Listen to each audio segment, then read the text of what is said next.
கொரிந்தியர் புஸ்தகம் 3ஆம் அதிகாரத்தை பார்ப்போம். பவுல் கடைசியாக முடிக்கும்போது நான் போன வாரத்தில் பார்த்தது, அநேகரை போல நாங்கள் அல்ல என்கின்ற ஒரு காரியத்தை அவர் முன்வைக்கிறார். என்னை குறித்து அநேகர் எப்படி இருக்கிறார்கள் என்று சொன்னால், கலப்படம் சேர்த்து பேசுகிறார்கள். நாங்கள் தேவ வசனத்தை கலப்படம் சேர்த்து பேசவில்லை, கலப்பாக பேசவில்லை, துப்புரவாக, அதாவது உள்ளதைப்படி பேசுகிறோம். தேவனால் அருளப்பட்ட பிரகாரமாக பேசுகிறோம், தேவனுடைய சந்நிதியில் பேசுகிறோம் என்கிறதாக சொன்னான். சொல்லிவிட்டு அடுத்ததாக தொடர்ந்து கூறுகிற காரியம் 3ஆம் அதிகாரத்தில் சொல்லப்பட்டிருக்கிறது. எங்களை நாங்களே மறுபடியும் மெச்சிக்கொள்ள தொடங்குகிறோமோ, அல்லது சிலருக்கு வேண்டியதாக இருக்கிறது போல உங்களுக்கு உபசார நிருபங்களை அனுப்பவும் உங்களிடத்தில் உபசார நிருபங்களை பெற்றுக்கொள்ளவும் எங்களுக்கு வேண்டியதோ என்று சொல்லி பவுல் இங்கே கொரிந்து மக்களை பார்த்து ஒரு கேள்வி கேட்கிறார். காரணம், இதுக்கு முன்பதாக தன்னை குறித்து அவர் பேசுகிறதை பார்க்கும்போது, ஒருவேளை நாங்கள் எங்களை குறித்து மெச்சிக்கொள்ளுகிறோமோ, புகழ்ந்து பேசுகிறோமோ என்கிறதை போல அவர்கள் நினைக்கக்கூடும் என்கிறதுனால் அவர் அப்படியாக பேசுகிறார். அப்படி அல்லது எங்களை குறித்து கடிதங்களை, உபச்சார நிறுவனங்கள் என்று சொன்னால் எங்களை குறித்து ஒரு கான்டாக்ட் சர்டிபிகேட் உங்களுக்கு வேண்டி இருக்குமா என்கிறது போல கேட்கிறார். காரணம், அந்த நாட்களிலே இது போன்ற கடிதங்கள், உபச்சார நிருபங்கள் என்று சொல்லப்படுகின்ற ரெக்கமெண்டேஷன் லெட்டர், அது அனுப்புவது வழக்கமாக இருந்தது. காரணம், தாங்கள் அப்போஸ்தலர்கள் அல்லாதிருந்தும் தங்களை அப்போஸ்தலர்கள் என்று சொல்லிக்கொண்டு சபைகளிலே மக்களை ஏமாற்றக்கூடியவர்கள் கொஞ்சம் கொஞ்சமாக எழும்பி இருக்கின்ற காலகட்டமாகையால் வருகிற எல்லாரையும் ஏற்றுக்கொள்ளக்கூடாது, சபையில மக்கள் அங்கீகரித்துக் கொள்ளக்கூடாது. சரியாக யார் எங்களால் அங்கீகரிக்கப்பட்டிருக்கிறார்களோ அவர்கள் மட்டும்தான் பேச வேண்டும் என்கிறதற்காக அப்போஸ்தலர்கள் நிருபங்களை, கடிதங்களை, ரெக்கமெண்டேஷன் லெட்டர், இவர் தீமோத்தேயு, இவர் உங்களுடைய சபையில வந்து உங்களோட பேசலாம், தீத்துவா இவர்கள் பேசலாம் என்கிறது போல உபச்சார நிருபங்களை கொடுத்து அனுப்புகிறவராக அந்த காலகட்டத்திலே ஒரு வழக்கம் இருந்தது.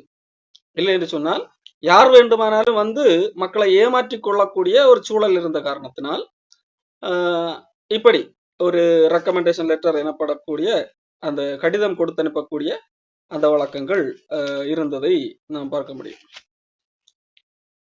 பவுல் கூட கடிதங்களை கொடுத்து அனுப்புகிறத பார்க்க முடியும். ரோமர் புஸ்தகத்திலே 16ஆம் அதிகாரத்திலே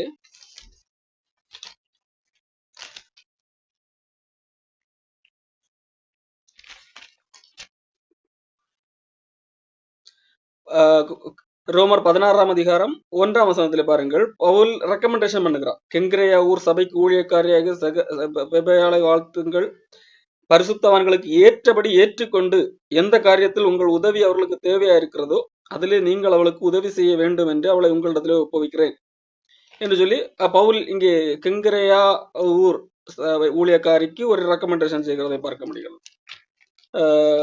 1 கொரிந்தியர் 16ஆம் அதிகாரத்திலே பார்க்கும்போது கூட பவுல் ஒரு ரெக்கமெண்டேஷன் செய்கிறார். 1 கொரிந்தியர் 16ஆம் அதிகாரம் 3ஆம் வசனம், நான் வரும்போது உங்கள் உபகாரத்தை எருசலேமுக்கு கொண்டு போகும்படிக்கு நீங்கள் தகுதியுள்ளவர்களாக குறிக்கிறவர்கள் எவர்களோ அவர்களிடத்திலே நிருபங்களை கொடுத்து அவர்களை அனுப்புவேன். அப்போ பணம் ஒரு இடத்துக்கு கொண்டு கொடுக்க வேண்டும். அதிலே நீங்கள் யார் இவர்கள் சரியானவர்கள், இந்த வேலை சரியானவர்கள் என்று சொல்லி தேர்ந்தெடுக்கிறீர்களோ அவர்களாக அங்கே போனால் ஒருவேளை அவர்கள் ஏற்றுக்கொள்ள மாட்டார்கள். காரணம், யார் என்று தெரியாமல் ஒருவர்களை ஏற்றுக்கொள்ள மாட்டார்கள். அவர்களை பற்றி முன்பின் தெரியாது, அவர்கள் உண்மையானவர்களா போலிகளா ஏமாற்றுகிறவர்களா என்று தெரியாது. ஆகவே அப்படி நீங்கள் தேர்ந்தெடுக்கிற அந்த நபர்களுக்கு நான் நிருபங்களை, கடிதம் கொடுத்து அனுப்புவேன். அதாவது ரெக்கமெண்டேஷன் லெட்டர், இவர் இந்த இடத்திலிருந்து வருகிறவர், நான் சொல்லி வருகிறவர் தான் என்று சொல்லி பவுல் கடிதம் கொடுத்து அனுப்புவேன் என்று சொல்லி பவுல் சொல்லுகிறார். பாருங்கள், நீங்கள் தகுதியுள்ளவர்களாக குறிக்கிறவர்களோ அவர்களிடத்திலே நிருபங்களை கொடுத்து அவர்களை அனுப்புவேன் என்று சொல்லி பவுல் சொல்லுகிறதை பார்க்க முடிகிறது.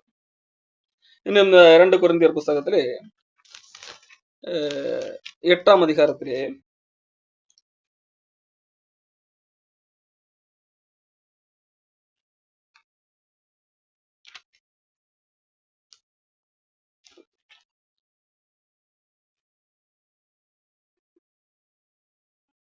23 பாருங்கள், தீத்துவை குறித்து ஒருவன் விசாரித்தால் அவன் எனக்கு கூட்டாளியும் உங்களுக்காக என் உடன் வேலையாளுகமாய் இருக்கிறான் என்றும், எங்கள் சகோதரரை குறித்து ஒருவன் விசாரித்தால் அவர்கள் சபைகளுடைய ஸ்தானாதிபதி கிறிஸ்துவுக்கு மகிமையுடா இருக்கிறார் என்று சொல்லி அறிய கடவன்.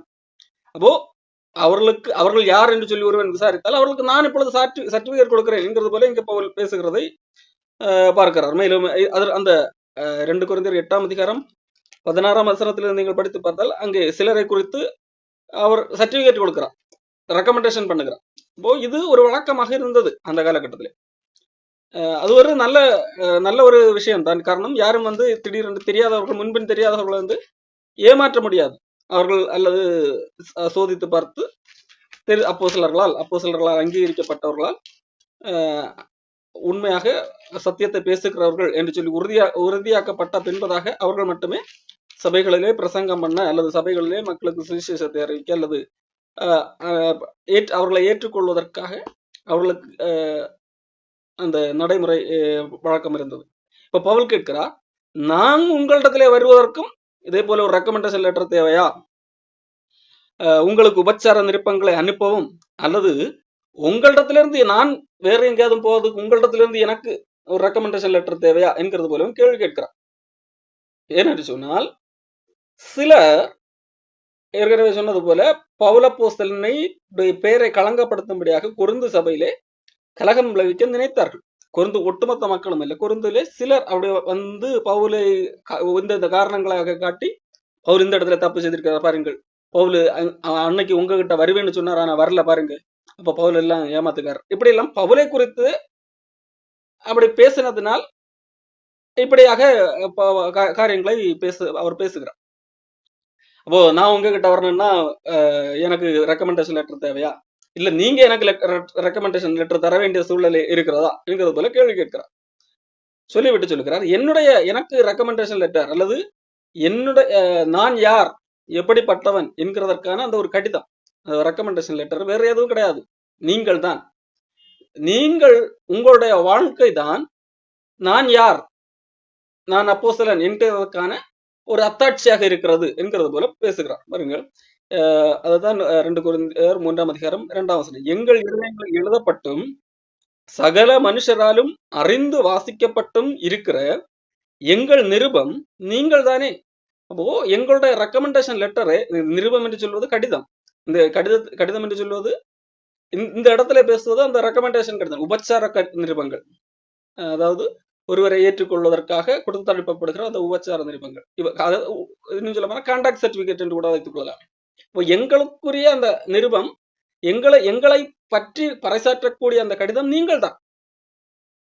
காரணம், நாங்கள் உங்களுக்கு சத்தியத்தை சொன்னதினால் நீங்கள் இயேசு கிறிஸ்துவை ஏற்றுக்கொண்டீர்கள், இப்பொழுது நீங்கள் கிறிஸ்துவுக்காக வாழுகிறீர்கள், உங்களுடைய வாழ்க்கை தான் நான் எப்படிப்பட்டவர், நான் அப்போஸ்தலர் என்கிறதற்கான ஒரு அத்தாட்சி கடிதம் என்கிறது போல இங்க பேசுகிறோம். ஏனெனில் நீங்கள் எங்கள் ஊழியத்தினால் உண்டாகிய கிறிஸ்துவின் நிருபங்களாய் இருக்கிறீர்கள் என்று வெளியரங்கமாக இருக்கிறது. அப்போ நீங்கள் எங்கள் ஊழியத்தினால், நாங்கள் கடவுளுக்காக செய்த சேவையினால் உண்டாகி இருக்கிற நிருபங்கள், உங்களுடைய வாழ்க்கை, நீங்கள் தான் நிருபம். இப்போ நான் எப்படிப்பட்டவன் என்பதை அறிவதற்கு இந்த கொரிந்து சபை மக்கள், அவர்களுடைய வாழ்க்கை தான் ஒரு சாட்சி என்கிறது போல பவுல் சொல்லுகிறார். அந்த என்னுடைய நிருபம் எனக்கு என்னது, இன்னொரு மனிதர் எழுதி கொடுத்து ஒரு சர்டிபிகேட் தர வேண்டிய அவசியம் இல்லை. காரணம், ஏற்கனவே இது நிரூபிக்கப்பட்டிருக்கிறது. நான் உங்களுக்கு சுவிசேஷம் சொல்லி உங்களுடைய வாழ்க்கையில ஒரு மாற்றம் வந்திருக்கிறது. நீங்கள் தவறு செய்தால் கூட என்னது சரியாக சொல்லும் போது நீங்கள் உணர்ந்து திரும்புகிறீர்கள். அப்போ உங்களுடைய வாழ்க்கை எங்கள் ஊழியத்தினால் ஒரு நிருபமாக, எங்களுடைய நற்சாட்சிக்கு அது ஒரு சர்டிபிகேட்டாக காணப்படுகிறது. அது எழுத்தினால் எழுதப்பட்ட, சாதாரண பேப்பர்ல எழுதப்பட்ட, ஒரு இங்கினால் எழுதப்பட்ட அப்படிப்பட்ட கடிதம் அல்ல. ஜீவனுள்ள தேவனுடைய ஆவியினாலும் கற்பலைகளில் இருதயங்களாகிய சதையான பலகைகளாலும் எழுதப்பட்டிருக்கிறது. இந்த கடிதம் என்பது பவுல் ஒப்புமைப்படுத்தி பேசுகிறார். ஒரு கடிதம் என்று சொன்னால் யாரோ ஒருவர், இவர் இப்படிப்பட்டவர், இவர் நல்லவர், இவர் சரியாக சத்தியத்தை பேசுகிறவர் என்று சொல்லி எழுத கொடுக்கக்கூடிய ஒரு கடிதம், ரெக்கமெண்டேஷன் லெட்டர். அப்போ அது எப்படி ஒரு பேப்பர்ல பென் வைத்து அல்லது இங்கு வைத்து எழுதப்பட்டிருக்கு. ஆனால் எனக்கு தேவையான கடிதம் என்பது நீங்கள் தான் அந்த கடிதம் உங்களுடைய இருதயங்களிலே எழுதப்பட்டிருக்கிறது, ஆவியினால் எழுதப்பட்டிருக்கிறது. அப்போ தேவன் உங்களை தன்னுடைய ஆவியினால் தம்முடைய பிள்ளைகளாக மாற்றி இருக்கிறார் எங்களுடைய ஊழியத்தின் மூலமாக. அப்போ அதன் மூலமாக உங்களுடைய வாழ்க்கை மாறி இருக்கிறது. அப்போ இதுதான் நாங்கள் எங்களுடைய கடிதமாக இருக்கிறது. எங்களுடைய ஊழியத்தின் பலனாக நீங்கள் தான் இருக்கிறீர்கள் அப்போ என்று சொல்லி பவுல் அவர்களை சுட்டி காட்டுகிறார். நாங்கள் தேவனுக்கு முன்பாக கிறிஸ்துவின் மூலமாக இப்படிப்பட்ட நம்பிக்கை கொண்டிருக்கிறோம். அப்போ நீங்கள் தான் எங்களுடைய நிருபம், நீங்கள் தான் எங்களுடைய ஊழியத்துக்கான அத்தாட்சி அல்லது சாட்சி என்று சொல்லுகிறார் அந்த பவுல். இது எங்களுடைய நம்பிக்கை, கிறிஸ்துவுக்குள்ளாக தேவனுக்கு முன்பாக கிறிஸ்து மூலமாக இப்படிப்பட்ட நம்பிக்கை கொண்டிருக்கிறோம். அப்போ இது இப்படியெல்லாம் சொல்லிவிட்டு சொல்லுகிறார். இப்போ எங்களுடைய ஊழியத்தின் மூலமாக நீங்கள் மற்றவர்கள் காணத்தக்க விதத்திலே ஒரு சாட்சியாக, ஒரு கடிதமாக, ஒரு நல்ல நிறுவமாக காணப்படுகிறீர்கள். பவுல் யார், எப்படிப்பட்டவர், பவுல் என்ன ஊழியம் செய்தார் என்கிறதை காண்பதற்கு கொரிந்து சபையை பார்த்தால் போதும். கொரிந்து அந்த மக்களுடைய வாழ்க்கையை பாருங்கள். முன்பு எப்படி இருந்தார்கள், இருளிலே இருந்தார்கள். இப்பொழுது பாருங்கள் அவர்களுடைய வாழ்க்கையிலே ஒளி வீசுகிறது. அப்போ இந்த வாழ்க்கை மாற்றம் ஒரு கடிதமாக, ஒரு சாட்சியாக பவுல் எப்படிப்பட்ட ஊழியம் செய்தார் என்கிறதற்கு ஏதுவான ஒரு அத்தாட்சியாக இருக்கிறது. அது எப்படிப்பட்டதாக இருக்கிறது, இருதயத்திலே தேவனுடைய ஆவியினால் ஏற்படுத்தப்பட்ட ஒரு மாற்றமாக இருக்கிறது. இது இப்ப எங்கள் ஊழியம் என்று சொல்லி பவுல் சொல்வதனால் அதனுடைய கிரெடிட் எனக்கு வரக்கூடாது என்கிறதிலும் பவுல் தெளிவாக இருக்கிறார். எங்களால் ஏதாகிலும் ஆகும் என்பது போல யோசிக்கிறதற்கு நாங்கள் எங்களாலே தகுதியானவர்கள் அல்ல. எங்களுடைய தகுதி தேவனால் உண்டாயிருக்கிறது. ஓ, நாங்கள் கடவுளுடைய வார்த்தைகளை சொன்னோம் அல்லவா, ஊழியம் செய்தோம், கடவுள் அதன் மூலமாக நீங்கள் இப்பொழுது உங்களுடைய வாழ்க்கையே ஒரு நிருபமாக இருக்கிறது, ஒரு நல்ல கடிதமாக இருக்கிறது. எங்களுக்கு வேண்டிய ஒரு உபச்சார, அதாவது ரெக்கமெண்டேஷன் லெட்டராக உங்களுடைய வாழ்க்கையை காணப்படுகிறது. அப்படி இருக்கும்போது இது எங்களால் உண்டானது அல்ல, எங்களால் ஏதும் ஆகும், எங்களுடைய சுயமுயற்சியில், எங்களுடைய பேச்சு திறமை, எங்களுடைய அல்லது எனது நல்ல லிட்ரேச்சர் டேலண்ட், இது போன்ற காரியங்களால் அல்ல. அப்படி யோசிக்கிறதற்கு நாங்கள் எங்களாலே தகுதியானவர்கள் அல்ல. அப்படி நாங்கள் யோசிக்க கூட முடியாது. நான் இப்படி டேலண்டா பேசிவிட்டேன், இப்படி நான் பாயிண்டா பேசினதனால் இப்படி நடந்தது, மாற்றம் நடந்தது அப்படி என்று சொல்லி யோசிப்பதற்கு எதுவான தகுதி கூட எங்களிடத்துல இல்லை. மாறாக அது தேவனால் உண்டாயிருக்கிறது. எங்கள் தகுதி தேவனால் உண்டாக இருக்கிறது. இப்போ நாங்கள் கடவுளுக்கு என்று ஊழியம் செய்தோம், அதன் மூலமாக மாற்றம் வந்திருக்கிறது என்று சொன்னால் அது தேவனால் உண்டானது தகுதி. எங்களால், எங்களுடைய திறமையால் ஏதாகிலும் ஒன்று உண்டாச்சு, ஒரு மனிதன் தன்னுடைய வாழ்க்கை மாற்றிக்கொண்டான் என்று சொல்வதற்கு அப்படி யோசிக்க கூட முடியாது என்கிறதாக இங்கே பவுல் சொல்லுகிறார். புது உடன்படிக்கையின் ஊழியக்காரராய் இருக்கும்படி அவரே எங்களை தகுதியுள்ளவராக்கினார். அந்த உடன்படிக்கை எழுத்துக்குரியதாக இராமல் ஆவிக்குரியதாக இருக்கிறது. எழுத்து கொல்லுகிறது, ஆவியை உயிர்ப்பிக்கிறது. அப்போ ஆண்டவர் எங்களை புதிய உடன்படிக்கையின் ஊழியக்காரராக மாற்றினார். ஆண்டவர் தான் எங்களை புதிய உடன்படிக்கையின் ஊழியக்காரராக இருக்கும்படி அவரே எங்களை தகுதியுள்ளவராகினார். இப்போ புதிய உடன்படிக்கையின் ஊழியம், புதிய உடன்படிக்கையை மக்களுக்கு கடத்துவது, அதான் புதிய உடன்படிக்கையின் ஊழியம். அப்போ அதற்கு எங்களிடத்திலே ஏதாகலும் தகுதி உண்டா? பவுலிடத்திலே தகுதி இருந்ததா? பவுல் கிறிஸ்தவர்களையே துன்பப்படுத்தக்கூடியவனாக இருந்தார். மாறாக கடவுளை எங்களை தகுதிப்படுத்தி செயல்படுத்துகிறவராக இருக்கிறார். புதிய உடன்படிக்கை ஊழியக்காரரை இருக்கும்படி அவரே எங்களை தகுதிப்படுத்தினார். மாறாக எங்களுக்கு தகுதி இருந்தது, அவர் அந்த தகுதியை பார்த்தவர் எங்களை தெரிந்தெடுத்தார் என்பதல்ல. எங்களுக்கு தகுதி இல்லை, எங்களை ஊழியக்காரராக்கும்படி அவரே எங்களை தகுதிப்படுத்தினார். அந்த உடன்படிக்கை என்பது, புதிய உடன்படிக்கை என்பது எழுத்துக்குரியது அல்ல. ஒரு லிஸ்ட் போட்டு இதையெல்லாம் ஃபாலோ பண்ண வேண்டும், இது இந்த பழைய உடன்படிக்கையிலே இவ்வளவு கட்டளைகள், இப்படி இந்த விதிமுறைகள் இது எல்லாம் பின்பற்றினால் உனக்கு ஜீவன் என்று சொல்லப்படக்கூடிய விதத்திலே சட்டதிட்டங்களுக்கு எழுதப்பட்ட எழுத்து அச்சு பிசகாமல் இருக்க வேண்டும் என்கின்ற அந்த எழுத்துக்குரியது அல்ல, மாறாக ஆவிக்குரியதாக இருக்கிறது. எழுத்து கொல்லுகிறது, ஆவியை உயிர்ப்பிக்கிறதாக இருக்கிறது. எழுத்து எப்படி கொல்லுகிறதாக இருக்கிறது? பழைய உடன்படிக்கை ஆண்டவர் எழுதி கொடுத்தார். ஆனால் அந்த எழுத்துக்கு ஆண்டவர் எழுதி கொடுத்ததுக்கு ஒரு நோக்கம் உண்டு.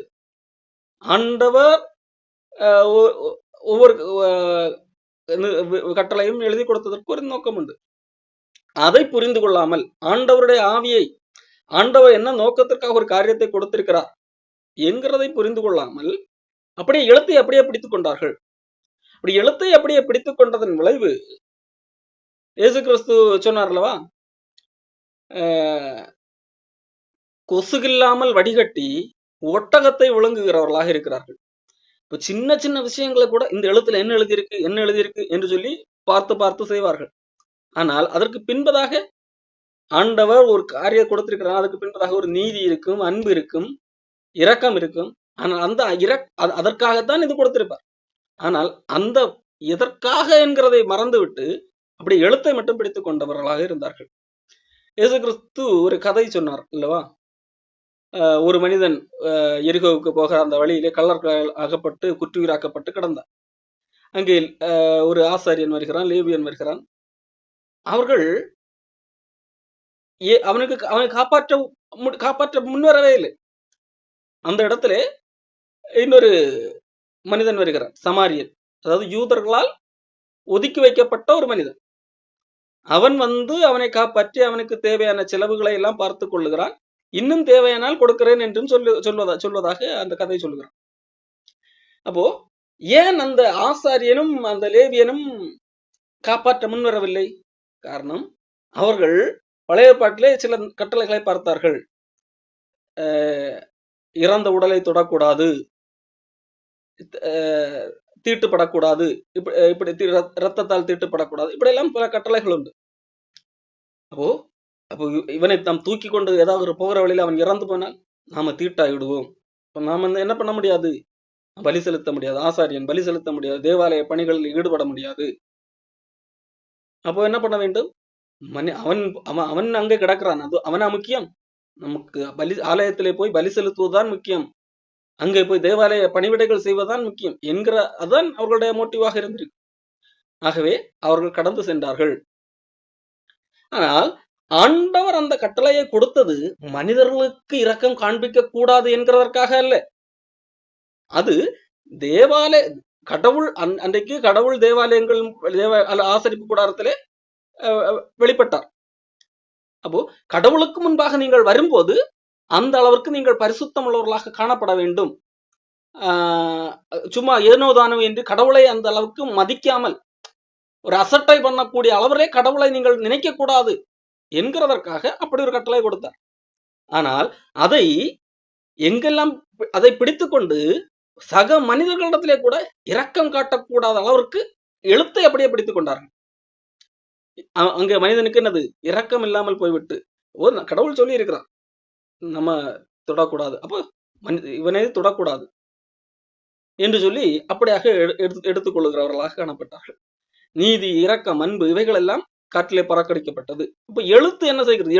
எழுத்தின்படியே பிடித்துக் கொண்டால் இன்றைக்கு அநேக பெந்தேகோஸ்தேக்காரர்கள் உட்பட பலர் என்னது எழுத்தை பிடித்துக் கொண்டு அப்படியே எழுத்தில் இருக்கிறது அதை அப்படியே பின்பற்ற வேண்டும் என்று சொல்லி மாண்டு போகிறவர்களாக இருக்கிறார். அதற்கு பின்பதை என்ன நோக்கத்திற்காக சொல்லப்பட்டிருக்கிறது என்கிறதை மறந்து விடுகிறவர்களாக இருக்கிறார்கள். எழுத்து கொல்லுகிறது, ஆவியோ உயிர்ப்பிக்கிறது. அப்போ இந்த புதிய உடன்படிக்கை என்பது எழுத்துக்குரியது அல்ல, எழுதப்பட்டதை அப்படியே நிறைவேற்ற வேண்டும் அப்படி அல்ல, ஆவிக்குரியதாக இருக்கிறது. பழைய ஏற்பாட்டிலே உதாரணத்துக்கு சொல்லுங்க, பழைய ஏற்பாட்டிலே இந்த மிருகங்களை புசிக்கலாம், இந்த மிருகங்களை புசிக்க கூடாது, இப்படி எல்லாம் ஏகப்பட்ட சட்ட திட்டங்கள் யூதர்களுக்கு கொடுக்கப்பட்டது. ஆனால் இங்கே புதிய ஏற்பாட்டிலே பவுல் என்ன சொல்லுகிறான்? நீங்கள் புசித்தாலும் குடித்தாலும் எதை செய்தாலும் அது தேவனுடைய மகிமைக்கென்று செய்யுங்கள் என்று சொல்லி முடிந்து விட்டது. அப்போ நாம் செய்கிற ஒவ்வொரு செயலும் இந்த செயல் தேவனுடைய நாமம் மகிமைப்படுமா? நான் செய்கிற ஒரு செயல் மற்றவர்களுடைய பக்தி விருத்தியை கெடுக்காத அளவிற்கு இருக்குமா? பிறருக்கு இடல் உண்டாக்காத அளவுக்கு இருக்குமா? தேவனுடைய நாமத்துக்கு இழுப்பு உண்டாகாத அளவுக்கு இருக்கிறதா என்று சிந்திக்க வேண்டும் என்று சொல்லி புதிய ஏற்பாடு கற்பிக்க தருகிறது. அப்போ இது நம்முடைய ஆவிக்குரிய ஆவியோடு தொடர்புடையதாக இருக்கிறது. எழுத்தை அப்படியே பிடித்துக் கொண்டிருக்க வேண்டிய அவசியம் இல்லை. நம்மை கடவுள் இதற்காக இதை சொல்லி இருக்கிறார் என்கிறதை அறிந்து நாம் அதற்கேற்ற விதத்திலே செயல்படும்படியாக ஒரு சுதந்திரத்தை தருகிறதாக இருக்கிறது. மாறாக எழுத்து என்ன செய்கிறது? எழுத்தை பிடித்து பிடித்து அப்படி அது கொல்லுகிறதாக, மனிதனை கொல்லுகிற ஒன்றாக இருக்கிறது. எழுத்து கொல்லுகிறது, ஆவியோ உயிர்ப்பிக்கிறது. எழுத்துக்களினால் எழுதப்பட்டு கற்களில் பதிந்திருந்த மரணத்திற்கு ஏதுவான ஊழியத்தை செய்த மோசேயினுடைய முகத்திலே மகிமை பிரகாசம் உண்டானபடியால் இஸ்ரவேல் புத்திரர் அவன் முகத்தை நோக்கி பார்க்க கூடாதிருந்தார்களே. அப்போ இங்கே பவுல் பழைய ஏற்பாட்டிலிருந்து ஒரு காரியத்தை ஒரு மக்களுக்கு புரிய வைப்பதற்காக பயன்படுத்துகிறார். எழுத்துக்களால் எழுதப்பட்டது பழைய ஏற்பாடு அல்லது மோசே வழியாக கொடுக்கப்பட்ட நியாயப்பிரமாணம், அது எழுத்துக்களால் எழுதப்பட்டது. கடவுளை எழுதி கொடுத்தார் மோசே, அதன் பிறகு மோசே எழுதப்பட்டது, கடவுள் எழுதி கொடுத்தது, அவன் உடைத்து போட்டான். சரி, அவன் எழுதினான். அப்போ அந்த எழுத்துக்களால் ஆனது, அந்த எழுத்துக்களால் எழுதப்பட்டு கற்களில் பதிந்திருந்தது, கற்களிலே எழுதப்பட்டது, 2 கற்பலைகளிலே எழுதப்பட்டது, பதிந்திருந்த அது மரணத்திற்கு ஏதுவான ஊழியத்தை செய்த மோசே. அப்போ அந்த ஊழியம் என்பது மரணத்திற்கு ஏதுவான ஊழியம். மோசே செய்த ஊழியம் என்பது அல்லது அந்த கற்களிலே பதிந்த அந்த எழுத்து அதாவது நியாயப்பிரமாணத்தை தான் இங்கே எழுத்துக்களினாலான ஊழியம் என்று சொல்லப்படுகிறது. எழுத்து என்பது நியாயப்பிரமாணத்தை குறிக்க சட்ட திட்டங்கள். இதை செய்தால் நீ பிழைக்கலாம், இதை செய்யாவிட்டால் நீ சாகலாம் என்கிறதா. இவைகளை செய்கிற மனுஷன் இவைகளாலே பிழைப்பார். அப்போ ஆகவே அது மரணத்திற்கு ஏதுவான ஊழியமாக இருக்கிறது. எப்படி எந்த ஒரு மனிதனாலும் நான் இதை செய்து பிழைப்பேன் என்று சொல்லி வரும்போது அவனால் அது செய்ய முடியாமல் தோற்று போகிறவனாக இருக்கிறான். அது அவனை மரணத்துக்குள்ளாக்குகிறது. அவன் என்னது, அவன் மரணத்துக்குரியவன் என்று சொல்லி தீர்ப்பளிக்கிற ஒன்றாக இருக்கிறது. எழுத்துக்குரிய ஊழியம் எல்லா மனிதரையும் நீ மரணத்துக்குரியவன் என்று சொல்லி தீர்ப்பு கொடுக்கக்கூடிய ஒன்றாக இருக்கிறது. எல்லாரும் பாவிகள் என்று சொல்லி அந்த எழுத்துக்குரிய ஊழியம் நியாயப்பிரமாணம் ஒவ்வொரு மனிதனுக்கும் தீர்ப்பு கொடுக்கக்கூடிய இருக்கு. அப்போ அது மரணத்திற்கு ஏதுவான ஊழியம். அதை செய்த மோசே, அந்த மோசேயினுடைய முகத்திலே மகிமை பிரகாசம் உண்டானது. மோசே மலையினிடத்திலே கடவுளிடத்திலே ஏறி சென்று விட்டு திரும்பி வரும்போது அவனுடைய முகம் பிரகாசித்தது என்று சொல்லி யாத்திராகம புஸ்தகத்திலே நாம் பார்க்க முடியும். அப்போ அப்படி பிரகாசம் உண்டானபடியால் இஸ்ரவேல் புத்திரர் அவன் முகத்தை நோக்கி பார்க்க கூடாது இருந்தார்களே. அப்போ இஸ்ரவேல் மக்களால் அவன் இறங்கி வரும்போது அவனுடைய முகத்தை பார்க்க முடியவில்லை. அந்த அளவிற்கு மோசேயினுடைய முகம் மிக மிக பிரகாசமாக இருந்தது என்று சொல்லி வேதாகமும் சொல்லுகிறது. இப்ப பவுல சில ஒப்பிட்டு பார்க்க ஒளிந்து போகிற, அந்த மோசே செய்த ஊழியம் ஒளிந்து போகக்கூடியது. அது ஒரு குறிப்பிட்ட காலம் வரைக்கும் தான். எது அந்த ஊழியம் என்பது அதனுடைய நோக்கம் அந்த மக்களை எல்லாம் நீங்கள் பாவிகள், நீங்கள் மரணத்துக்குள்ளானவர்கள் என்று சொல்லி உணர்வடைய வைத்து எங்களுக்கு ஒரு இந்த இதிலிருந்து விடுதலை பெறுவதற்கு ஒரு ரட்சகர் தேவை என்று சொல்லி இன்னொரு இடத்துல கைகாட்டி விடுவதுதான் அந்த ஊழியம். இப்படி கைகாட்டி விட்ட என்பதாக அதனுடைய தேவை முடிந்து போகிற ஒன்றாக காணப்படுகிறது. இதை குறித்து கலாத்தியர் புத்தகத்திலே நாம் பார்க்கும்போது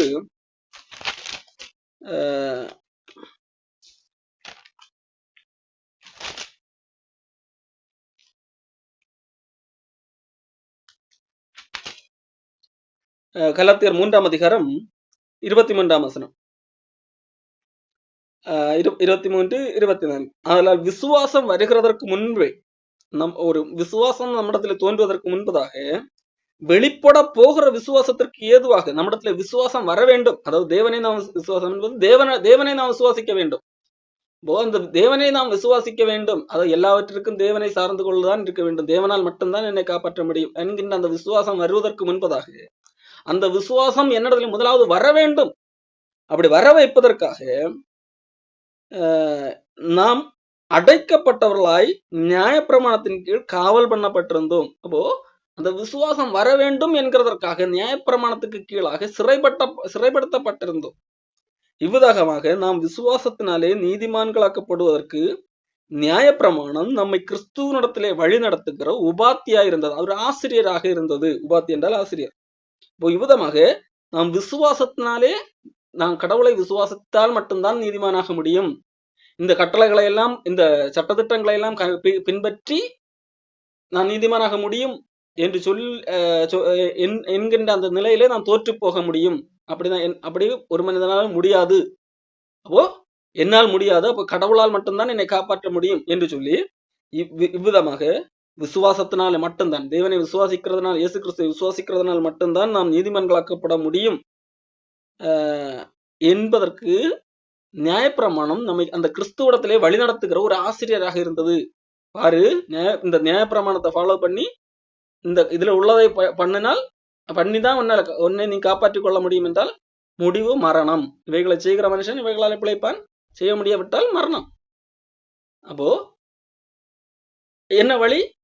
வழி இருக்கிறது கிறிஸ்துவிடத்திலே என்று சொல்லி நியாயப்பிரமாணம் திசை திருப்பி விடுகிறது. அப்போ அந்த நியாயப்பிரமாணம் அதோடு ஒளிந்து விட்டது, கிறிஸ்துவனிடத்திலே வந்த பின்பதாக.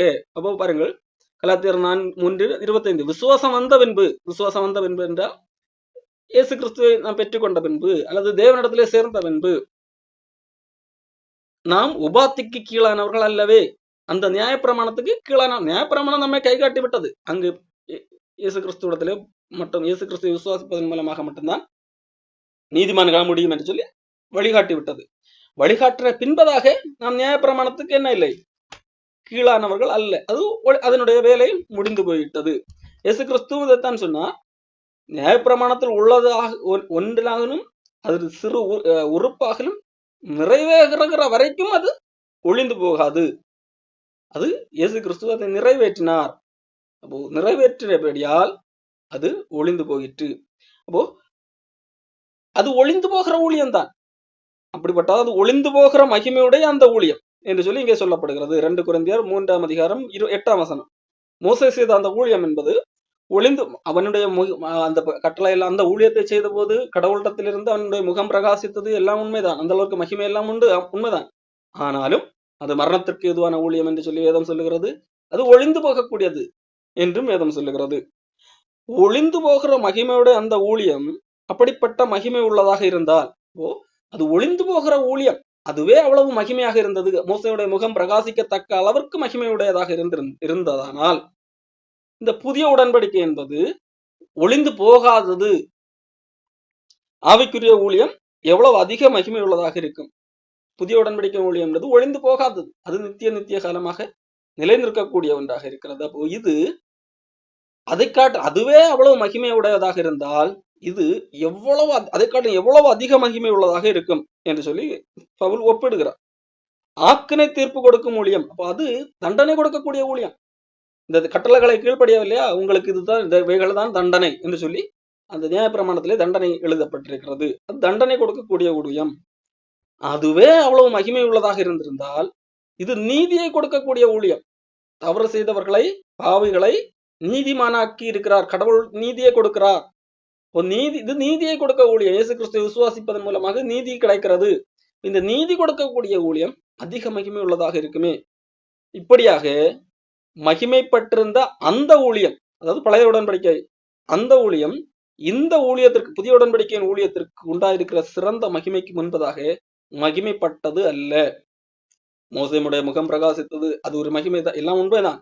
ஆனால் இந்த புதிய உடன்படிக்கையோடு ஒப்பிடும் போது அது மகிமைப்பட்டது அல்ல. அது ஒளிந்து போகிறது, அது மரணத்திற்கு எதுவானது, அது தண்டனை கொடுக்கக்கூடிய ஒன்றாக இருக்கிறது.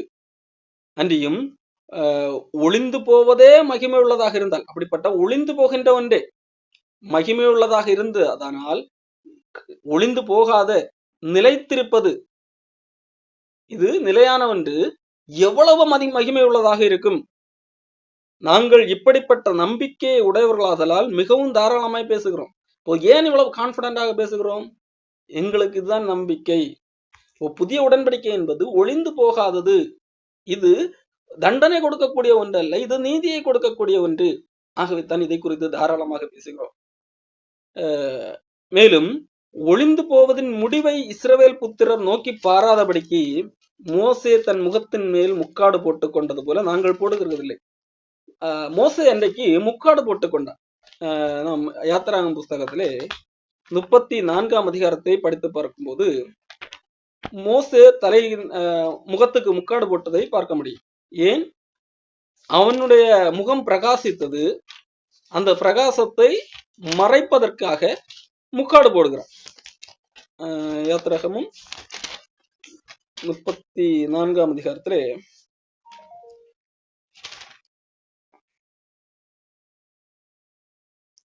29 படிக்கிறேன். மோசே சாட்சி பலகைகள் 2ஐயும் தன் கையில் எடுத்துக்கொண்டு சீனாய் மலையிலிருந்து இறங்குகிற போது தன்னோடு அவர் பேசினதனால் தன் பிரகாசித்திருப்பதை அவன் அறியாதிருந்தான். அவனுடைய முகம் பிரகாசித்திருப்பதை அவன் மற்ற பார்க்கிற மக்கள் பார்த்தார்கள், ஆனால் அவனுக்கு தெரியவில்லை.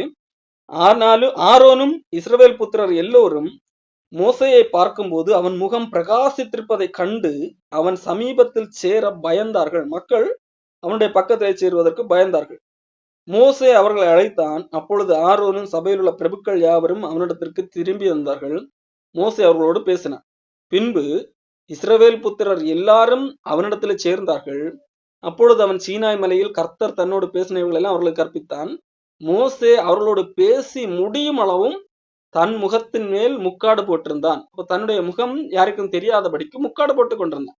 அவன் முகம் பிரகாசிக்கிறது. ஆகவே அதை மறைப்பதற்காக முக்காடு போட்டுக் கொண்டிருந்தான். அடுத்து மோசே கர்த்தருடைய சந்நிதியில் அவரோட பேசும்படிக்கு உட்பிரவேசித்தது முதல் வெளியே புறப்படும் மட்டும் முக்காடு போடாதிருந்தான். அவன் வெளியே வந்து தனக்கு கற்பிக்கப்பட்டது இஸ்ரவேல் புத்திரரோடு சொல்லும் போது இஸ்ரவேல் புத்திரர் அவன் முகம் பிரகாசித்திருப்பதை கண்டார்கள். மோசே அவரோட பேசும்படிக்கு உள்ளே பிரவேசிக்கும் வரைக்கும் முக்காட்டை திரும்ப தன் முகத்திலே போட்டுக்கலாம். அதாவது அவன் எப்பொழுதெல்லாம் கடவுளிடத்திலே போகிறானோ அப்பொழுதெல்லாம் முக்காடு இல்லாம இருப்பான். அப்போ அவனுடைய முகம் பிரகாசிக்கும். அதன் பிறகாக எப்பொழுது அந்த கடவுள் சொன்னதை மக்களிடத்திலே சொல்லும்படியாக மக்களிடத்திலே திரும்பி வருவானோ மக்களிடத்திலே பேசும்போது முக்காடு போட்டுக்கொண்டு பேசுவான். ஏன் முக்காடு போட்டுக்கொண்டான் என்று சொன்னால் ஒரு மக்கள் பயந்தார்கள். ஆகவே மக்களுக்கு பயம் வராமல் இருப்பதற்காக முக்காடு போட்டுக்கொண்டான் என்கிறது போல இந்த பகுதியை நாம் வாசிக்கும் போது தோன்றும். ஆனால் பவுலப்போஸ்தலன் என்ன காரியத்தை சொல்லுகிறார் தெரியுமா? ஏன் அவன் முக்காடு போட்டுக் கொண்டான் என்று 2 கொரிந்தியர் 3ஆம் அதிகாரத்திலே 13ஆம் வசனம். மேலும் ஒளிந்து போவதின் முடிவை இஸ்ரவேல் புத்திரர் நோக்கி பாராதபடிக்கு அவன் தன் முகத்தின் மேல் முக்காடு போட்டுக் கொண்டது போல நாங்கள் போடுகிறது. அப்போ மோசே ஏன் முக்காடு போட்டுக் கொண்டான் என்று சொன்னால் அவனுக்கு அவனுடைய கடவுளுடைய சந்நிதியிலிருந்து வந்து திரும்பி வரும்போது அவனுடைய முகம் பிரகாசிக்கிறது அல்லவா? அந்த பிரகாசம் நிரந்தரமான பிரகாசம் அல்ல. பிரகாசம் இருக்கும், அது நேரம் செல்ல செல்ல செல்ல அது பிரகாசம் மங்கி மங்கி முகம் நார்மலாக முகமாக மாறும். அப்போ மோசே முக்காடு போட்டுக் கொண்டான் என்று சொல்லப்பட்டிருக்கிறது அல்லவா? இங்கே பவுல் என்ன சொல்லுகிறார் என்றால் இந்த பிரகாசம் குறைந்து போகிறது அல்லவா? இந்த ஒளிந்து போகிற இதனுடைய முடிவு கொஞ்சம் கொஞ்சமாக ஒளிந்து போய் அதுக்கு ஒரு முடிவு கிடைக்கிறது. இதை மக்கள் பார்க்காதபடிக்கு, ஒளிந்து போவதன் முடிவை பார்க்காதபடிக்கு, இஸ்ரவேல் புத்திரர் நோக்கி பார்க்காதபடிக்கு தன்னுடைய முகத்தின் மேல் முக்காடு போட்டுக் கொண்டான் என்று சொல்லி பவுல் அப்போஸ்தலன் எழுதுகிறார். அப்போ அது ஒளிந்து போகக்கூடிய ஒன்று. அவர்களுடைய மனது கடினப்பட்டது. இந்நாள் வரைக்கும் பழைய ஏற்பாடு வாசிக்கப்படுகையில் அந்த முக்காடு நீக்காமல் இருக்கிறது. அது கிறிஸ்துவனாலே நீக்கப்படுகிறது. அப்போ அந்த மக்கள், இஸ்ரவேல் மக்களுடைய மனது கடினப்பட்ட ஒன்றாக இருக்கிறது. ஏன்? அவர்கள் அந்த வேதாகம வசனத்தை வாசிக்கும் போது அவர்கள் முக்காடு போடுகின்ற அது கல்ச்சரல் பழக்கமுடையவர்களாக இருந்தார்கள். தலைக்கு முக்காடு போடுகிற ஒரு பழக்கம் உண்டு. இப்போ பவுல் இங்கே அதை கொண்டு வருகிறார். அவர்களுடைய மனம் கடினப்பட்டது. இந்நாள் வரைக்கும் பழைய ஏற்பாடு வாசிக்கப்படுகையில் அந்த முக்காடு நீங்காமல் இருக்கிறது. அது கிறிஸ்துவனாலே நீக்கப்படுகிறது.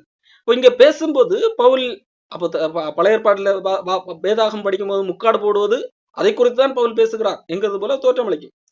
அதை போல பேச வந்து பவுல் சொல்லுகிற முக்காடு என்பது இருதயத்திலே அவர்கள் முக்காடு போட்டிருக்கிறார்கள் என்பதாக. அதாவது வேதாகமத்தை படிக்கிறார்கள், ஆனால் இருதயம் மூடி இருக்கிறது.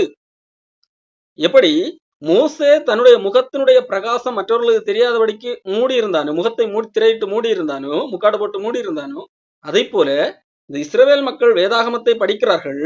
படிக்கும்போது இருதயத்தை மூடி வைத்து படிக்கிறார்கள். அதாவது இருதயத்துக்கு முக்காடு போட்டு படிக்கிறார்கள்.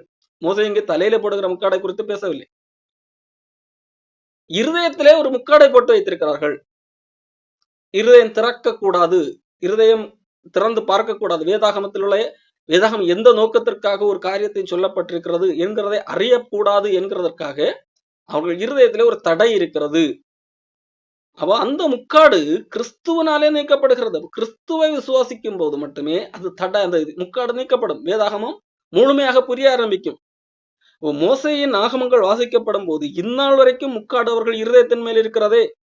அப்ப அவர்கள் கர்த்தரிடத்திலே மனம் திரும்பும் போது அந்த முக்காடு எடுபட்டு போகும். அப்போ அவர்கள் மனம் திரும்பினால், கர்த்தரிடத்திலே மனம் திரும்பினால் மட்டுமே அந்த முக்காடு எடுபட்டு போகும். மற்றபடி ஒரு மனிதன் வெறுமனே மனம் திரும்பாமல் வேதாகமத்தை படிக்கிறான் என்று சொன்னால் அவன் முக்காடு போட்டுக்கொண்டு படிக்கிறான் என்று அர்த்தம். இன்னைக்கு வேதாகமத்தை படிக்கின்ற எல்லாரும் என்னது, அவர்கள் இஷ்டத்துக்கு ஒவ்வொரு விளக்கத்தை கொடுக்கிறவர்களாக இருக்கிறார்கள். காரணம் என்ன? அவர்களுடைய இருதயத்திலே முக்காடு இருக்கிறது. வேதாகமம் எதற்காக சொல்லப்பட்டது, கடவுள் எதற்காக ஒரு செய்தியை சொல்லி இருக்கிறார் என்கிறதை அறிந்து கொள்ள அவர்களால் முடியவில்லை. காரணம், அது படிக்கும்போது அவர்களுடைய இருதயத்திலே ஒரு முக்காடு இருக்கிறது, ஒரு தடை இருக்கிறது.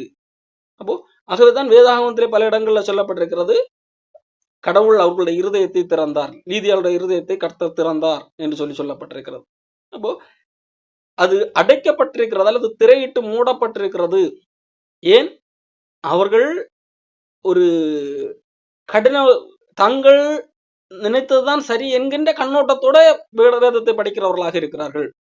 இப்போ கடவுளிடத்திலே திரும்ப வேண்டும், கர்த்தர் எனக்கு சொல்லித்தர வேண்டும், கடவுள் சொல்லுகிறதை நான் ஏற்றுக்கொள்வேன், நான் நினைத்தது அல்ல, கடவுள் எதை சொல்லுகிறாரோ அதை ஏற்றுக்கொள்வேன், அதற்காக நான் எனக்கு தெரிந்ததை கூட என்னது நான் விட்டு விடுவதற்கும் ஆயத்தம் என்று சொல்லி நான் வேதாகமத்தை படிக்கும் போது மட்டுமே அந்த முக்காடு அகற்றப்படும்.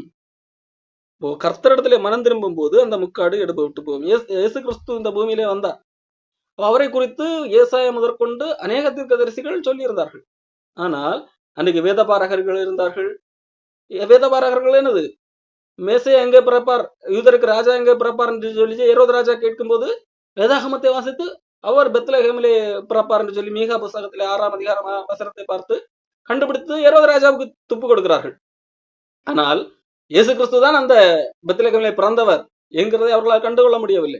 அவர் இப்பொழுதுதான் பிறந்து விட்டார், அவர்தான் மெசியா, அவர் இந்த உலக ராஜ்யத்தை அல்ல, அவர் தேவராஜ்யத்தை தர வந்தவர். இப்படிப்பட்ட காரியங்கள் எல்லாம் வேதாகமத்தில் எழுதப்பட்டிருந்தது.